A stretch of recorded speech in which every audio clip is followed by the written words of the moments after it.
Hello everyone. Today I wanted to talk about a topic that's very close to my heart.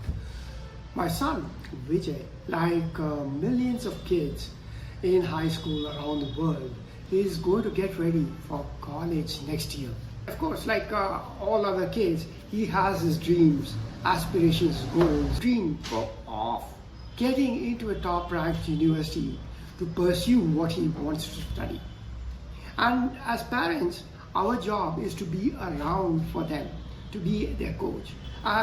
There are millions of kids who apply for colleges, and every kid and their parent would like to believe that they are the best, the most grounded, well positioned for that college. And likewise, the colleges are looking at these hundreds or thousands of applications that receive for each of the open vacant seats. And here's where the delicate dance begins. And there are various dimensions that the college admissions officers, college admission boards look at. And here are my observations based on what I'm looking at a parent.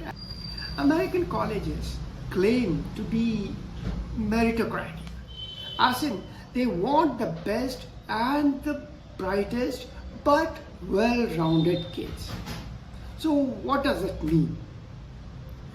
Most colleges, most top colleges, the Ivy Leagues, have a focus on that single number, which is the SAT, ACT, and your GPA. Like it or not, that is a deal breaker for most colleges. Ivies have reinstituted SAT or test score policy, which is to say they all want you to send in your scores, and the scores do weigh in. And most IBs say that the average of kids admitted into their university is in the range of 1500, 1510 to 1530 to 1550, which is at the top echelon of the schools. Likewise, the GPAs, likewise the ACT and other academic scores that you have. And that is table stakes. But American system also claims that they are meritocratic, which is to say that the score is not the only number they look at. And they point to countries like India and China, where millions of kids sit and take these exams like the Gaokao in China. And that exam defines who you are going to be in terms of life, career, and the academic future. You get into an XYZ university based on that score, or you get into the civil services or whatever the government decides you're going for. Likewise, in India, millions of kids take these two exams, the NEET and the JEE. Kids aspiring to the medical schools take the NEET exam. Almost 2 million kids take it. And this year there was a huge scandal and kids had to retake it. There's a lot of angst and stress among the kids. Now this system, people in the West look upon it and say, oh, it's not great. But when you look at objectively as a parent, there is a very strong parallel between the score-based grading in India and the score-based selection in the American universities. So it's almost identical, although we claim it is not. Now, the second dimension that also comes into play is the extracurriculars. Now, this is where the fun begins. Literally, there are kids, to be fair, 1 in a million, who are Olympians, who are at the top echelon of athletics or sports or track and field, who really stand out.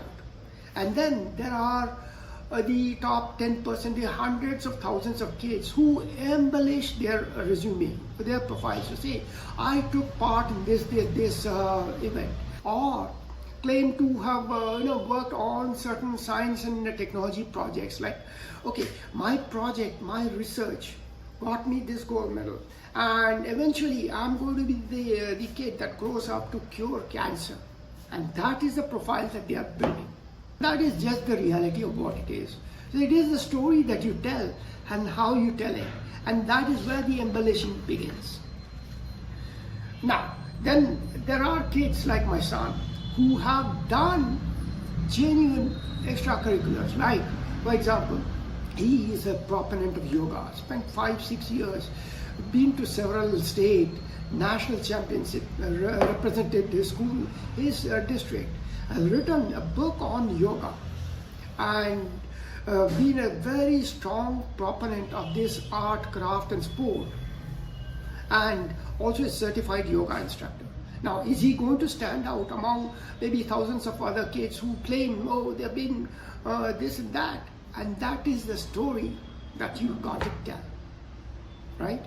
Now, the other dimension that really comes into play when it comes to the admissions is the essay. And almost every admissions officer who's posting on social media, the guidance counselor says, oh, the essay needs a hook. Now, everybody's scratching their heads, running around like headless chicken, wondering, what does a hook really mean? A hook that says, oh, I deserve to get into your university because, and that because part is that hook.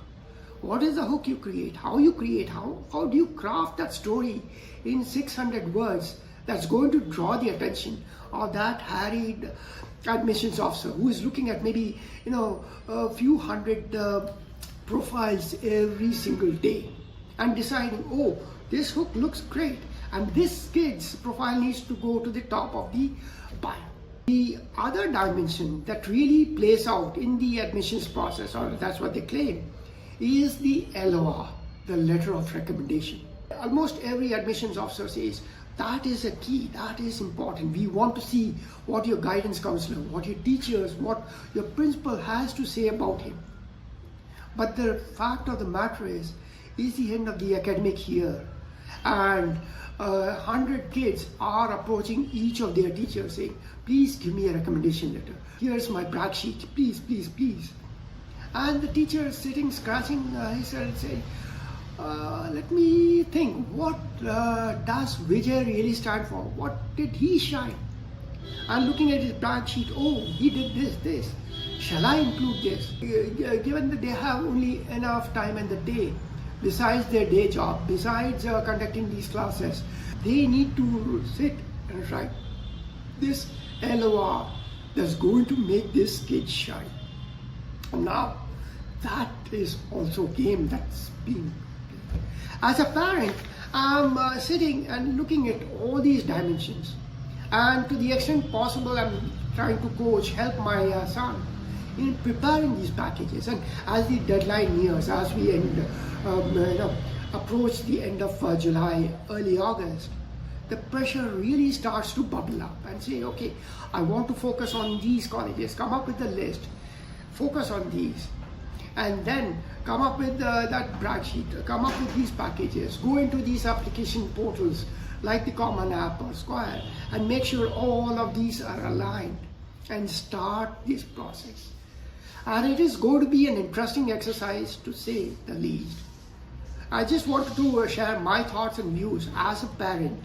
I want to see how other parents out there are faring and what your opinions are.